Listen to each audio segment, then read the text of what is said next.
Senator Inhofe, can you hear me? I can. Wonderful. Well, good morning. Thank you so much for being on the program this morning. I know you're busy back in Washington. Oh, no, this is what my favorite thing to do, and we want to make sure we do this on a regular basis. Absolutely. So, first of all, Congress is back in town. You got a lot of things going on, but we don't want to miss the really just tremendous thing that happened in December, which was tax reform. Can you tell us about that? Okay, Trent, I assume that we're rolling here, right? We are. Yeah, we are rolling. Okay, I wasn't sure. Yeah, no, I'm just.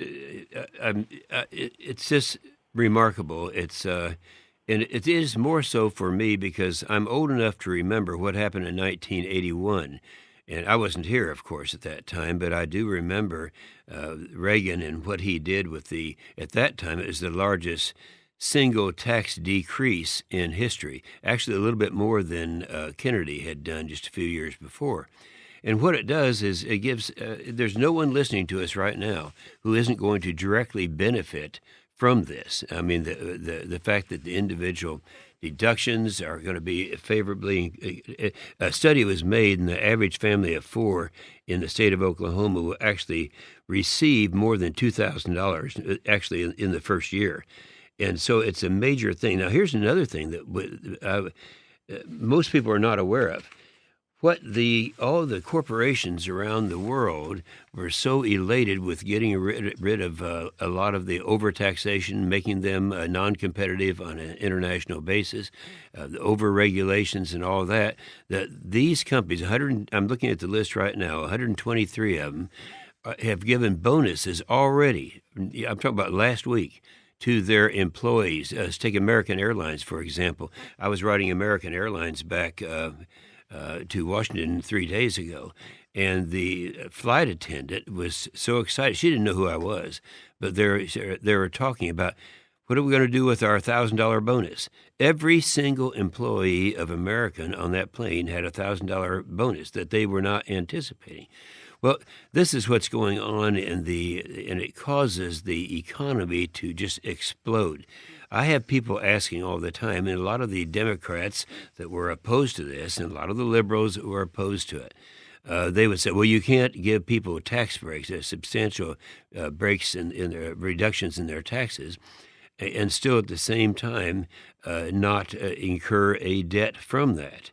And that isn't true at all. And this is kind of hard to understand, but I've got it boiled down to a very short period of time. What had happened back in 1981, as an example, the total amount of money, revenue coming into the federal coffers at that time was $469 billion. Now, they had these huge reductions in 1981. The top rate went down from 70% to 50%. All other rates went down proportionally. And as a result of that $469 billion of revenue increased to $750 billion. And the reason is there's a formula for each 1% increase in the economy that produces $3 trillion of new money. So not only are we going to have huge reductions in tax burdens for the American people, but we're also going to increase, which we desperately need to do to start rebuilding our military, for example, the revenues coming in. So it's an exciting thing, and it's one that, I have to take my hat off to this president. He makes up his mind to do something, and you can't stop him. Yeah, very impressive results from it already. I mean, we've been talking about that a lot here on the show. Good. I'm glad you are talking about it, because a lot of people don't really understand what happened and the significance of this. When you look back at the other times that this has happened, this is, I think, going down as the largest tax reduction in history. I think it's more than it was in Kennedy's time, more than it was the two times that Reagan did it. So it's an exciting thing. Everyone is going to benefit from it, and I want to explain. It's going to sound more partisan than it should, but people during the 8 years of Obama, our economy was just almost stagnant. We had an average of 1.5% growth in GDP during those 8 years. This president already has it up to over 3%. And as I mentioned, for each 1% increase, it produces $3 trillion of new revenue. So those things are happening right now, and it is exciting. I do want to mention, though, that we are I think a lot of people know that I've been the ranking member on the Senate Armed Services Committee, and we're rapidly trying now to undo the damage that has been done over the last 10 years, and that is to get our military back on the course it should be. And just to kind of throw out a couple of things here, in the Army, we went through a period during the Obama years where we were starving our military, and our ground-based activity was stagnant during that time, to the point that we now have on our just as an example, the Marines use F-18s. 62% of our F-18s won't fly because they didn't maintain them during that period of time. When you're starving the military, the first thing you do is drop your maintenance down. Now, you can go to any of our installations around. Our audience we're talking to now is not far from Tinker, and just they'll tell you what has happened to our military and what is now on the horizon on this recovery. But it's going to be costly. Yeah, there's no way to do national defense on the cheap, especially for a country like. It's a good way of putting it, Trent. There's not another way of doing it. And the problem you have is liberal people, and I'm saying this not in a negative way, because we have a lot of liberal listeners in your audience, I'm sure of that. But most of them don't really believe that we need to spend that much money on defense. And right now, right down party lines, the Democrats are saying you can't spend any more on defense unless you also spend an equal amount on non-defense or on the social programs. Well, that's not what the Constitution says. It says that we have priorities, and the first priority is defending America. When I get back tomorrow, I'm going to be to all of our military installations and kind of going over with them what our needs are and what to anticipate now as we rebuild our military. The other thing that I think is important to mention right now, because it is really tough what's happening now in terms of the capability of countries like North Korea, who have developed on the 28th of November, they developed and actually put into orbit a missile that would reach the continental United States. And it's not one of these things where I've been saying on the radio shows and elsewhere in Oklahoma for many years now that Iran and other countries are developing missile capabilities, and so we are really in the most threatened position we've ever been in. Well, they have now reached the point where they have one that will reach the continental United States, and that happened on the 28th of November. Well, we do have missile defense systems, and I'd be glad to respond to any questions about that. Yeah, I used to live on the West Coast, and it was, it sort of for a while there felt like it was just a West Coast issue. You know, if you lived on the West Coast, they would talk about North Korea, they would talk about China, but there seemed to be a sense that, that it wasn't a threat to the rest of the country. And I have to admit, once North Korea tested that missile, I thought, it's not a good thing, but at least now we're all, we're all involved. We all have. Well, yeah, but Trent, I didn't know that you were in California during that time, and it's very important to say at this point, we have 44 ground-based interceptors to intercept missiles coming in. However, all 44 are located on the West Coast. Now, that's the big problem that we sensed at the end of the last George Bush administration, and so we made a deal and they agreed with Poland and the Czech Republic, even though that outraged Russia. They made an agreement that they'd put a radar and a ground-based interceptor there, which would cover the eastern part of the United States and Western Europe. And unfortunately, when Obama was elected, he just disarmed that and stopped it. So you are exactly right. It's all the threat used to be to the West Coast. Now it's all over. And so we're rapidly trying to use interceptors different places. Right now, as you well know, that North Korea and South Korea, even though in the last few days it seems to be changing, but We have helped them with THAAD defense systems between North Korea and South Korea. We're using our Aegis system to try to knock down anything coming toward Japan. So we're doing the best with what we have right now, but we're on the mend, and that's what's happening. Could I say one thing about North Korea?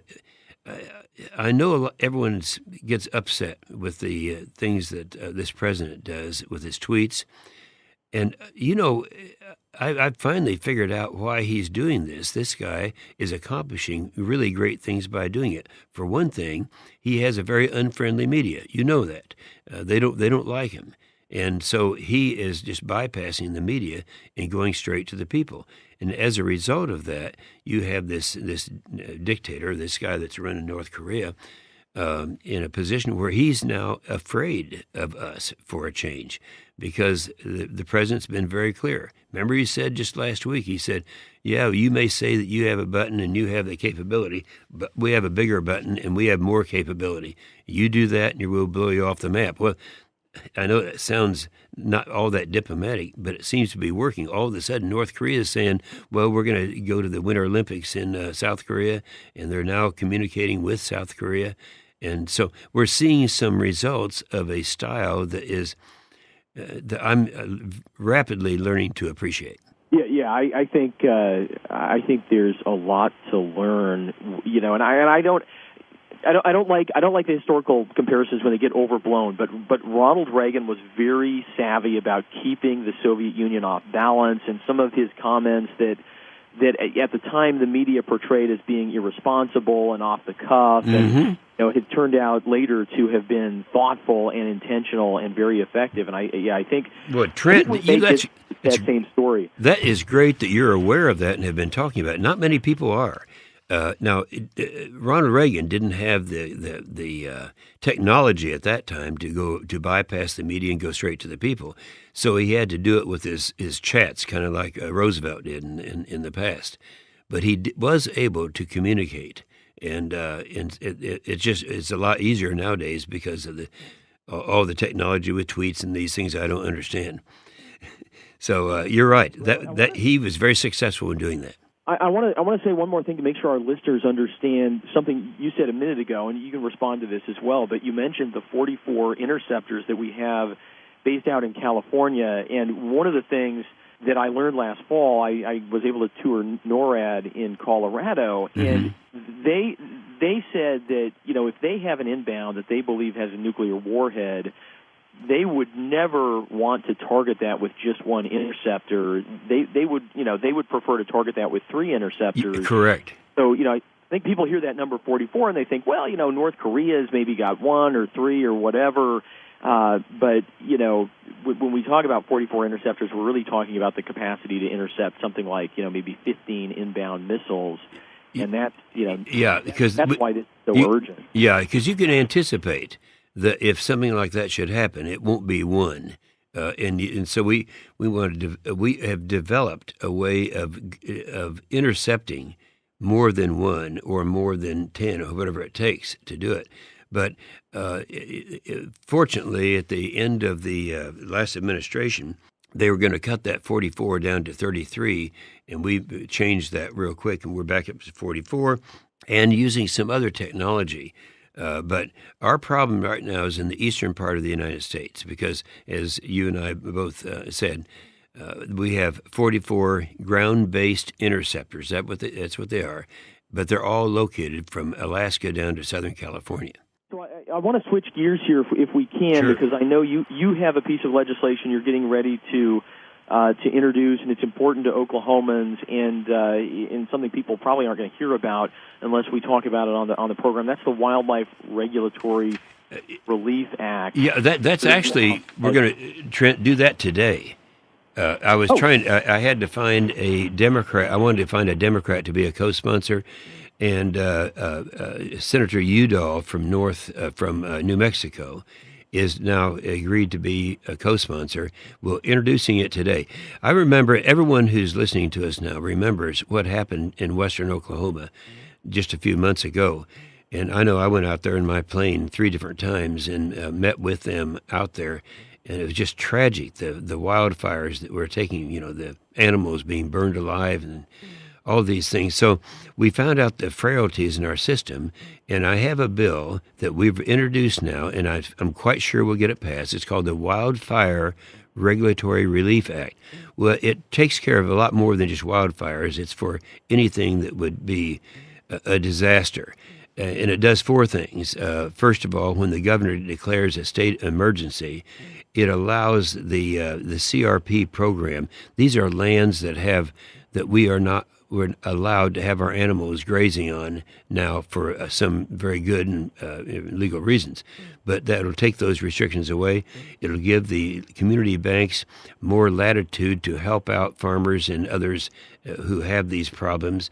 It will have a disaster assessment from FEMA that will address things. Right now, the only thing that you get back out of a disaster like that would be primarily your own home.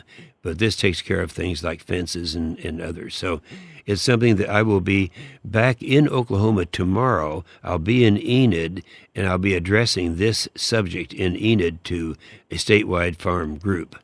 It's a big deal, and I think everyone's going to benefit from it.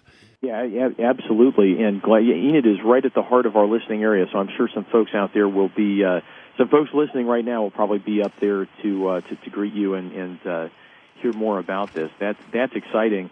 Senator Inhofe, just looking ahead this year as we wrap up the segment here, I mean, the budget, the media is out there saying, oh, there's a big logjam in Congress. They're trying to get people to look away from the fact that you just accomplished this historic tax reform and convince people that nothing's going to get done and it's all a big disaster. And, I think they're trying to build this narrative that they think is going to help, certain people in the election in the fall. What do you? Well, think? I get so tired of hearing that, and it comes, from the media. They just pepper these people with the whole country with things that are not true. Right now, good things are happening. If you just look at the tax bill that we were talking about, and what we're doing in our rebuilding, and the economy is booming right now. Jobs are at an all-time high. It just happened overnight. All of a sudden, as a result of doing away with some of these job-losing over-regulations and these things that are taking place in the tax bill, our GDP is just shooting straight up, and good things are happening. But the media doesn't want to believe this because this president that we have doesn't fall into what they think a president should be doing, and so it's just a lot of things. In fact, the president said, and I was there in the White House last week. He said, "Everyone be patient, take a deep breath. By the time people realize the benefits of the economy and the good things that are happening, all the polls will turn around, and the media who's misrepresenting what's going on is going to be shown to be wrong." So let's be patient. Let's make good things happen, and look forward to seeing you tomorrow when I get back to Oklahoma.